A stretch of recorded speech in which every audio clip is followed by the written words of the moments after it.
Hello दोस्तों, नमस्ते। कैसे हैं आप सब। आज हम लोग एक नया चैप्टर स्टार्ट कर रहे हैं या फिर नया टॉपिक स्टार्ट कर रहे हैं। उसका नाम है एसक्यूएल, स्ट्रक्चर्ड क्वेरी लैंग्वेज, जैसा कि आपको स्क्रीन पे दिख रहा होगा। अब इसकी जरूरत हमें क्यों है? क्योंकि जैसे हम लोगों ने पिछले वीडियो में देखा था ओपन ऑफिस बेस के बारे में, ठीक है, कि हम लोग एक यूजर इंटरफेस के थ्रू टेबल क्रिएट कर रहे थे, उसमें डेटा को इंसर्ट कर रहे थे। लेकिन अगर वही काम हमें कमांड लाइन के थ्रू करना है, यानी कि जैसे आप डॉस खोलते हो, डॉस में आप कमांड दिए cd डॉट डॉट यानी और ड्राइव चेंज करता है, वैसे ही अगर हमें कमांड के थ्रू देना पड़े तो हम उसके इस्तेमाल के लिए हम एसक्यूएल का इस्तेमाल करते हैं। यानी कमांड लाइन का जो हम कोड लिखेंगे उसके लिए हम एसक्यूएल का इस्तेमाल करते हैं। बट आप ये पूछ सकते हैं कि भाई हम जब हम यूजर इंटरफेस के थ्रू काम कर सकते हैं तो हमको कमांड लाइन की आवश्यकता है। तो कमांड लाइन की आवश्यकता में इसलिए है क्योंकि यहां जो लिखा हुआ है स्ट्रक्चर्ड क्वेरी लैंग्वेज, यानी कि ये जब भी कोई काम करेगा तो किसी न किसी स्ट्रक्चर्ड वे में काम करेगा, यानी किसी न किसी सीक्वेंस में काम करेगा, ठीक है। लेकिन यहां जरूरत हमें इसलिए एसक्यूएल की क्योंकि ये जो डेटा स्टोर करता है ये डायनेमिकली स्टोर करता है डेटा।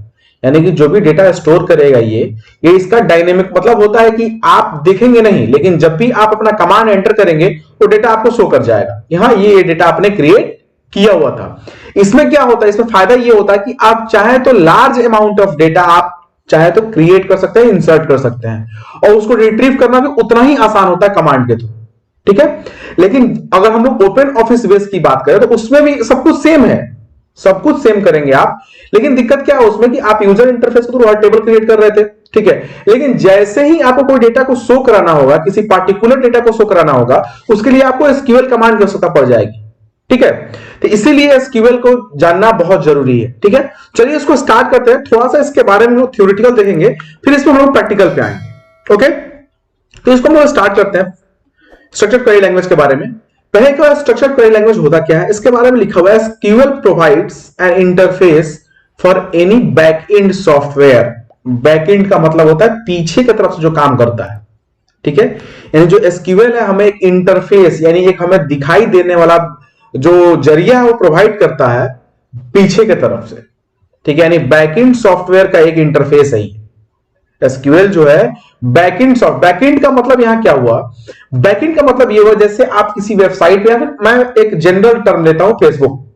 तो फेसबुक आप लोग क्या करते हैं, अपना अकाउंट क्रिएट करते हैं, और जितनी बार आप लॉग इन करते हैं उतनी बार आपका डेटा मतलब आप ही का लॉगिन आईडी होता है और आप ही का जो डेटा है वही शो करता है, ना ही किसी और का शो करता है।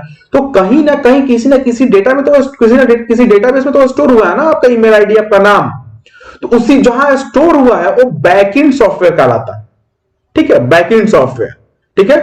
The some backend softwares are, यानी कुछ बैकएंड सॉफ्टवेयर कौन कौन से हैं। पहला है ओरेकल, ठीक है।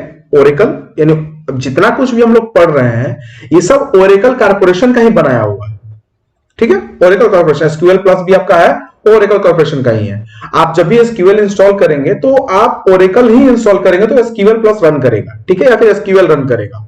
एमएस ऑफिस जो आपने ऑफिस ओपन ऑफिस .org जो आपने इस्तेमाल किया वो अपाचे का है, यानी अपाचे कॉर्पोरेशन का है जो ओपन ऑफिस बेस है, और ये जो है आपका वो ओरेकल का है, ठीक है। नेक्स्ट है SQL server 2007, MS Access, Fox Pro, Sybase, DB2 EDC। इसमें बहुत सारे आ गए, अभी नए नए आ गए, मैंगो डीबी आ गया है, बिग डेटा आ गया है। सब डेटाबेस स्टोर करने के लिए, डेटा को स्टोर करने के लिए इस्तेमाल किया जाता है। अगर कोई क्वेश्चन करता है, जैसे मान लीजिए ऑब्जेक्टिव क्वेश्चन आते हैं कि कुछ, या फिर एक नंबर का क्वेश्चन आता है कि 5 बैकएंड सॉफ्टवेयर का नाम बताइए, तो बैकएंड सॉफ्टवेयर का नाम बताइए तो आप ये नाम लिख सकते हैं इसमें, ठीक है। नेक्स्ट आते हैं हम लोग कि क्या एसक्यूएल कहता है कि SQL are used as command based language.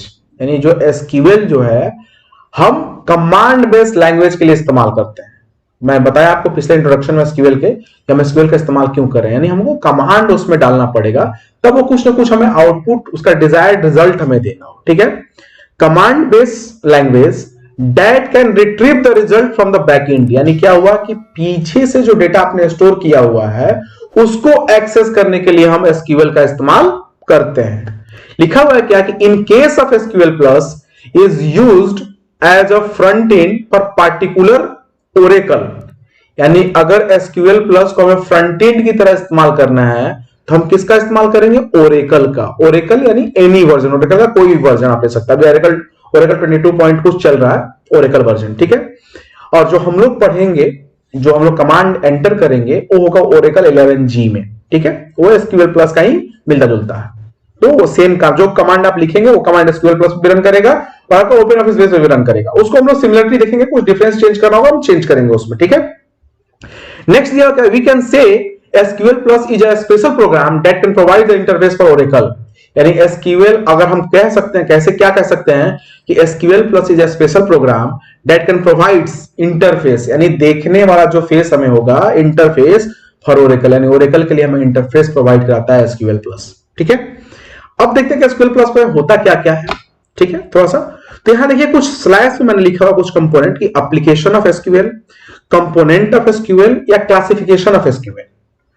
इसको आप तीनों कह सकते हैं। अगर तीनों आए तो उसका रिजल्ट एक ही होगा।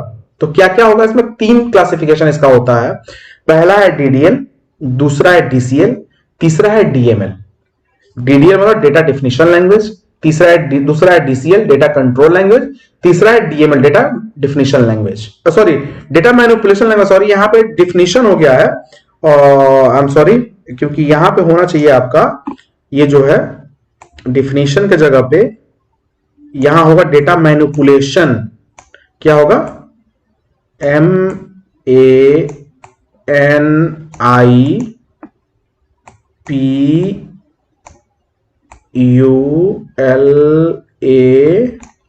ठीक है, TION,